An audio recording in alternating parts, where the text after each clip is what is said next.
Some men only learn what they had after they've destroyed it. John Vance thought he left nothing behind. He was wrong.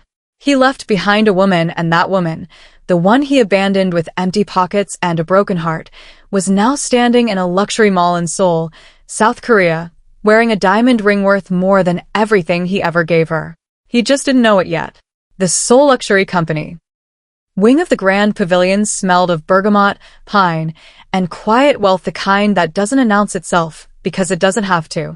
Alora Scott moved through it all with the ease of a woman who had finally, after everything, arrived somewhere she was allowed to be. She was tall, with deep brown skin and dark eyes that absorbed everything without giving much back. She wore a simple black gown, her natural hair pinned up with casual precision, gloved hands carrying shopping bags stamped with Luxe Paris. She wasn't rushing. She wasn't performing.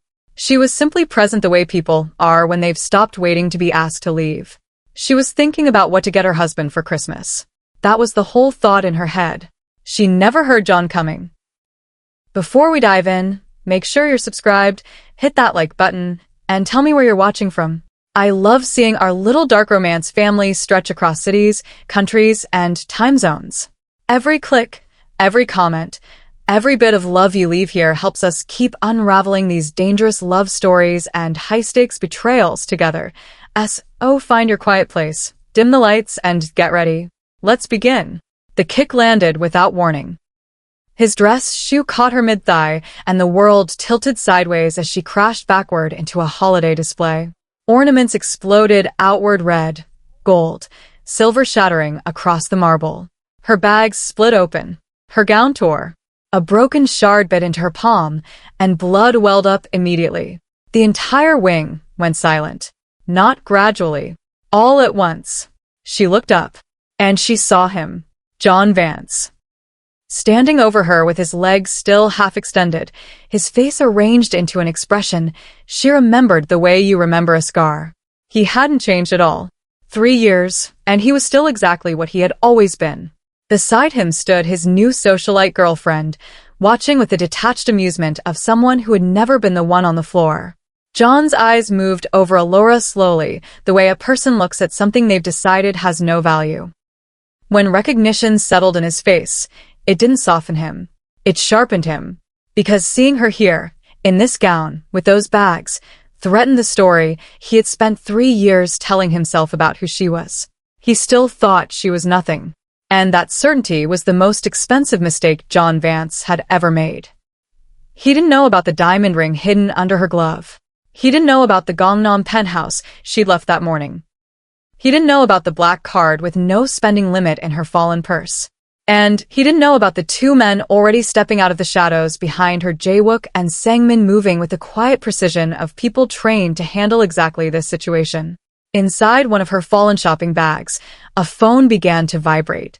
The screen lit up with a name that made police chiefs pick up on the first ring and politicians cancel whatever they were doing. Lee Min-ho. To understand what that name meant, you have to understand who Alora Scott was before it. You have to go back to Atlanta. Back 3 years, to a hallway outside an apartment door that had been rekeyed overnight, and a woman sitting on the floor with a phone showing a bank balance of $17. That was what John left her with. Not a conversation. Not a reason. Just a changed lock, a drained account, and 3 years of her life gone. Alora had loved him completely, without arithmetic, without keeping score. She was working 2 jobs and finishing her hospitality degree, building something steady and real. John had called her his quiet revolution. She believed him not because she was foolish, but because she was whole. She was pregnant when he left. She didn't know it yet. She found out 2 weeks later, alone in a bathroom in the apartment she'd scrambled to rent on a single salary. She picked up her phone to call him 3 times and put it back down 3 times, because she already knew the way women always know that calling him would only hurt her in a different way. She lost the pregnancy alone in a low-cost clinic on a Tuesday afternoon. She took the bus home. She sat in her car outside her building for a long time before she went inside. No one brought her flowers. No one held her hand. No one knew. Eventually, she stopped crying. Not because the pain stopped, but because something else moved in beside it. Something quiet, sharp, and immovable. A refusal. The kind that doesn't announce itself, but starts making decisions. She applied for the scholarship she'd been putting off. She took certification courses at the library on weeknights. She applied to 15 firms in 3 cities and 1 firm in Seoul, South Korea. Seoul was the one that called back. She packed 2 suitcases. She got on a plane. She was 18 months into her new life, settled, solvent, finally sleeping through the night when she first saw Lee Min-ho. He arrived at a private rooftop event she was managing, flanked by 6 men in identical dark suits. The room stiffened when he walked in, the way people stiffen when the weather changes before a storm. He didn't speak to her that evening. But on his way out, his eyes moved across the room and stopped on her just long enough to be a question. The next morning, a car arrived at Lux Global's Gangnam offices with a sealed note inside bearing her name in handwriting that was exact and unhurried, the handwriting of a man who did nothing carelessly. The note said only that Mr. Lee Min-ho requested a brief meeting at his offices and that she was entirely free to decline. She read it twice. She got in the car. His building was a tower of black glass in the heart of Gangnam. The lobby was marble and silence. She was delivered to the 44th floor and left outside heavy double doors that opened before she raised her hand to knock. Min-ho stood at the window with his back to her, looking out over Seoul the way a man looks at a view he owns rather than merely inhabits. "I don't usually explain why I ask for meetings," he said, "but I think with you I should." He told her she had looked back directly, without shrinking when everyone else in that room the night before had found something else to look at within 2 seconds. He told her she had managed that event with total command of a space that wasn't hers. He said he wanted to know what made her like that. Unafraid, he said, but not careless. Those 2 things are rarely together in the same person. "I'm not unafraid," she told him. "I've just learned that fear doesn't always deserve to drive." Something moved in his face, deeper and more private than a smile. They spoke for 2 hours. When she stood to leave, he walked her to the door and said he would like to see her again. She told him to ask her properly. The corner of his mouth moved. "Alora Scott," he said, and the way he said her name, careful, like he was deciding to keep it, made something shift in her chest. "Would you have dinner with me?" "Yes," she said. She left before the warmth reached her face. 6 black armored SUVs didn't announce themselves. They moved through the streets of Gangnam the way a blade moves through silk, quiet, deliberate, and without mercy. Traffic parted. The convoy swept into the Grand Pavilion's VIP underground entrance, and the doors were open before the engines fully died. Lee Min-ho walked through the holding area doors. The room didn't just go quiet, it contracted. 6 armed operatives flanked him in perfect formation, but it was Min-ho himself who emptied the oxygen from the space. His jaw was set. His eyes were stripped of every layer that made him legible to ordinary people. The mall's chief supervisor bowed so low his spine nearly folded. Min-ho crossed the room to Alora first. Not to John. Not to the security footage. To her. He dropped to one knee in front of her on the marble floor, like it was the most natural thing in the world, and his hands came up to her face. "Careful. The way you hold something that has been through heat and come out changed, not broken, but altered, and precious for it." "Let me see," he said quietly. She told him she was fine. He took her wrapped hand gently and turned it over, and the sight of gauze stained at the edges made something move through his eyes, fast, dark, controlled before it was gone. He pressed his lips to her wrapped hand.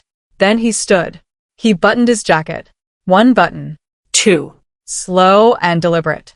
And he walked through the door to where John was being held. John was already talking. "Who are you? Call the embassy. My lawyers," when Min-ho's hand closed around his throat. He lifted him off the floor with 1 arm and put him against the concrete wall hard enough to crack the drywall. "My name is Lee Min-ho," he said, his voice a whisper that landed like a verdict. "The woman you put your hands on today is my wife. You stripped her savings. You locked her out of a home she built with you. You left her alone in a city that owed her nothing, carrying your child. And then you came to my city, and you put your hands on her." He dropped John to the floor. He looked down at him with the patient, absolute contempt of a man who had already finished this conversation inside his own mind. "Your family's international holdings, your investments, your accounts, your reputation, your freedom, Minho said. Every instrument you have ever used to pretend you are something, I am going to take it. Not quickly. Slowly. So you feel each piece go. A pause. Welcome to your ruin. He walked out. The door locked behind him with a sound like a sentence ending. By sunrise the following morning, the Lee Syndicate had drawn first blood, not the kind from a fist, but the kind from information. John's fiancée received a plain envelope at her hotel suite, a verified timeline of every act of financial abuse, medical records from the clinic, bank transfer records, mall security footage from 3 angles, and a private investigator's report cataloging 3 other women who had filed and quietly withdrawn complaints against John Vance. By 7:30, she had issued a statement canceling the engagement. By 8:15, the hashtag was trending on 4 platforms simultaneously.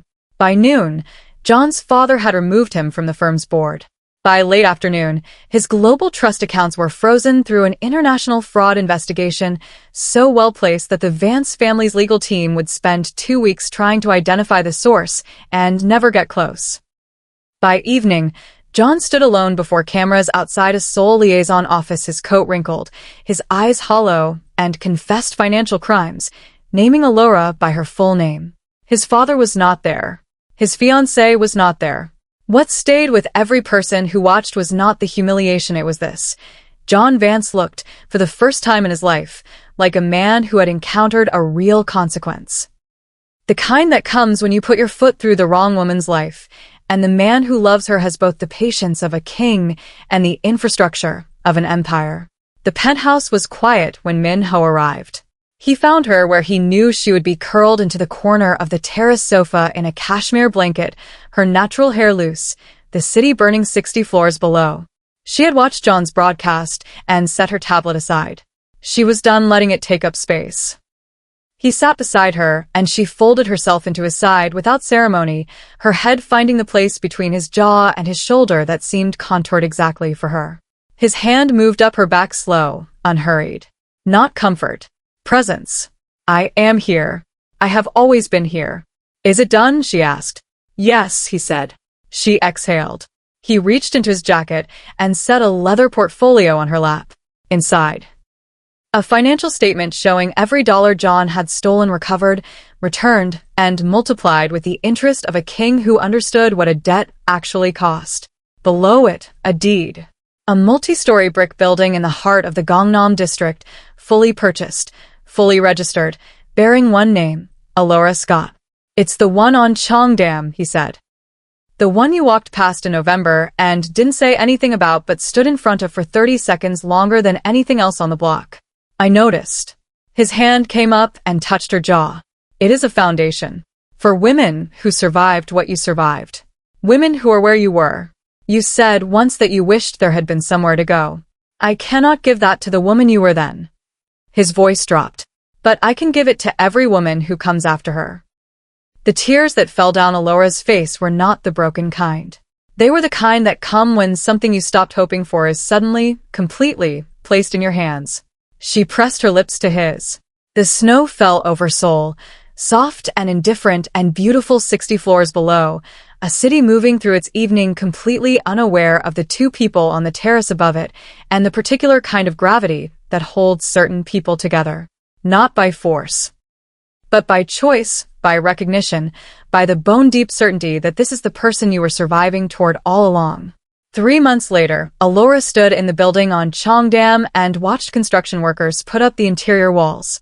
She chose the colors herself, warm, not cold, lived in, not institutional, the kind of colors that told a woman she was somewhere that wanted her to stay. She hired a director who had herself been through the thing the foundation was designed to address, because Alora understood that credibility is not built in boardrooms, but in the specific recognition of someone who has sat in the dark you sat in and come out the other side. She named it Rising Again, in English and in Korean, because rising again was not a metaphor. It was a practice, a daily, unglamorous, deeply personal act of choosing to still be here. Alora Scott had started that one day on a cold marble floor, surrounded by shattered ornaments, being looked at by a man who believed she was nothing. She ended it on a heated terrace 60 floors above the city that gave her room to become herself with a deed in her name, a foundation waiting to be built, and the hand of Lee Min-ho holding hers in the dark.